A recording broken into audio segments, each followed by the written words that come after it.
Yan guys, asola. Pakain tayo ng asola sa ating mga alagang manok. Ang tataba ng asola guys, oh. Tingnan nyo naman, matataba. Sa mga gusto magtanim nito, PM lang kayo. Azola. I-search nyo sa Google kung ano yung gamit ng azola sa mga alaga nating hayop guys. Ayan, tingnan nyo, isang balde yan. Kahit araw-arawin ko yan mag-harvest ng azola.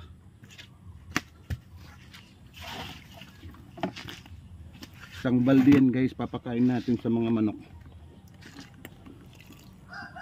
Pwede ito lagyan din ng sapal ng nyog sa kadarak, yung ipa ba. Ayan, tilaok na yung mga manok guys, kasi alam nila na nag-harvest ako ng azola. Tabang-taba na sa talaga, picture eh. Mataba na talaga yung azola natin guys.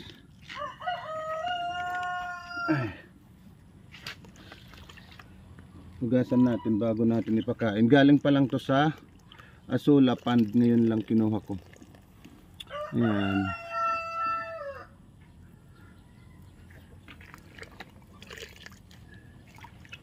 Galing pa lang yan ng azola pond. Puro yan mga azola, yung mga duckweeds. Natalo siya ng azola. Ayan guys, oh. Ipos, mali kita dito. Ano. Lagyan natin siya ng, pwede natin siya lagyan ng crumbles. Pero maliit lang na amount ng crumbles kasi mayroon ng azola. Ayan, oh. Halo-haloin natin yan. Pero pag may sapal, pwede din yan. Tapos lagyan natin dito. Lagyan natin dito. Ito may sapal dito guys. Yan, dito kayo kumain. Tingnan nyo guys yung mga manok. Oh. Diba? Tingnan nyo yung mga manok guys. Ito. Kumakain yan sila ng azola. Kahit walang crumbles, kumakain yan sila. Kasi yun yung vitamins nila. Calcium. Pag mangitlog yung ating mga inahin, yung mga eggshell nila matibay dahil yan sa azola. Tapos dito sa yung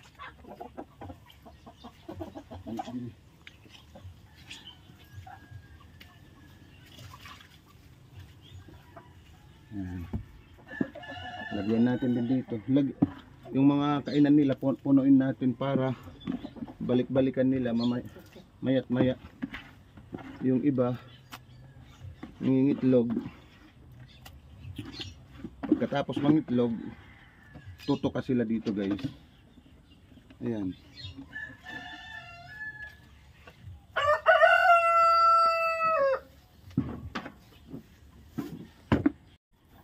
Ayan guys, oh. Yung iba nasa pugad, nangingitlog. Ito katulad yan, oh. Yan, ito papasok na. Nangingitlog na yan. Ayan. Nangingitlog na sila. Yan, mangingitlog na sila. Pagkatapos nila mangitlog, kakain yan sila ng azola mamaya. Yung iba dito pa, oh. Kain sila ng azola guys. Kahit walang crumbles, kumakain din yan sila. I-search nyo lang yung azola sa Google. Tingnan nyo naman.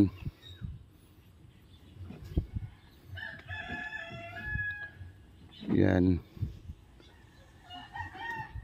Yung naiinis ako guys kasi binili ko itong mga Rhode Island, mga sisiw pa sila guys. Pagkatapos nung magsilakihan sila, ayun, equal lang yung dami guys, break even, yung female at saka male. Gusto ko sana yung pinakamarami is yung female kasi yun yung ano, nangingitlog. Itong mga roosters na to, hindi naman to dadami. Mga pasaway lang dito guys. Nag-aaway-away sila. Nai-stress yung mga inahin, yung mga hen. Kasi madami sila. Kung gaano karami yung babae, ganun din karami yung lalaki guys. So ito yung mga roosters is candidates yan sila for katay. Magtitira lang ako ng 4 o 3.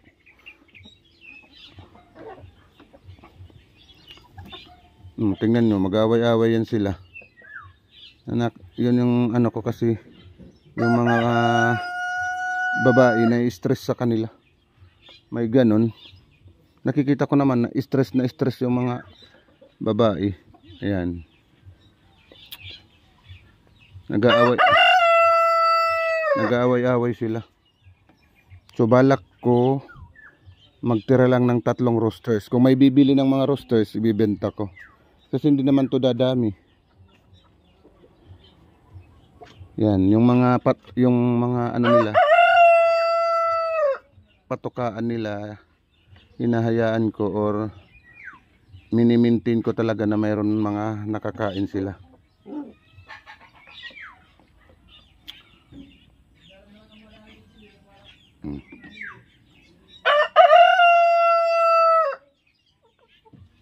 Tapos nagmi-maintain din ako ng mga water, mga fresh waters ba.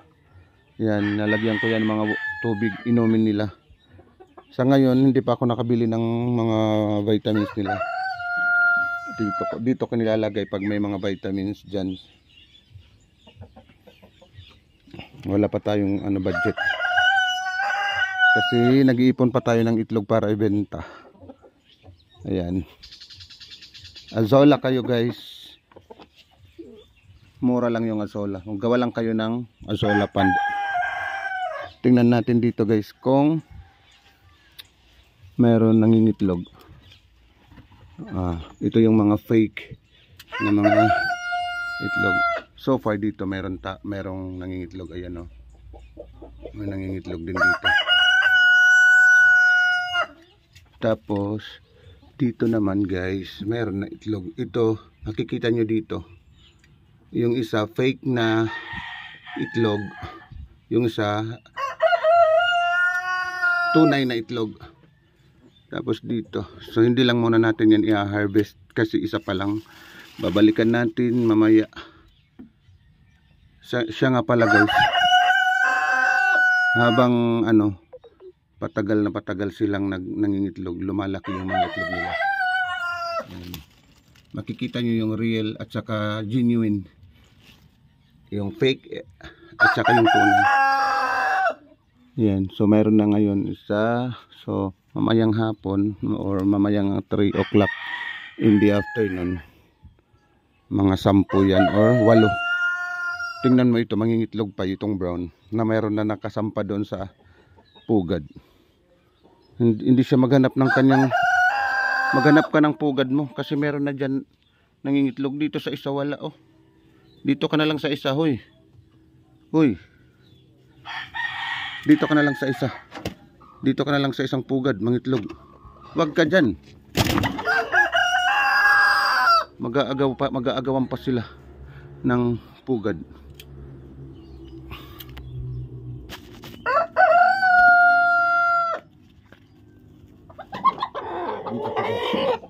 Dito ka sa isa. Mag-aagaw pa kayo dyan. Yan, dyan ka. O, di maganda, tag-isa kayo.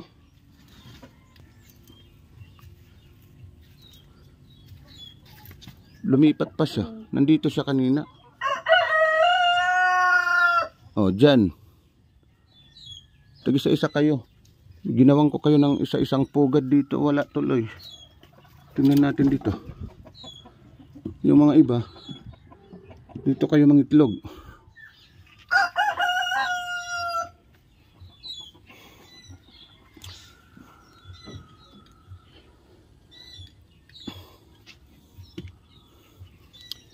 Yung isa kasi, kuha tayo dito ng mga fake nga itlog. Ito yung mga fake na mga itlog guys. Ilagay natin dito sa mga walang ano. Ayan. Tapos itong pagkain nila sisilong natin guys na hindi ito malanta ng araw.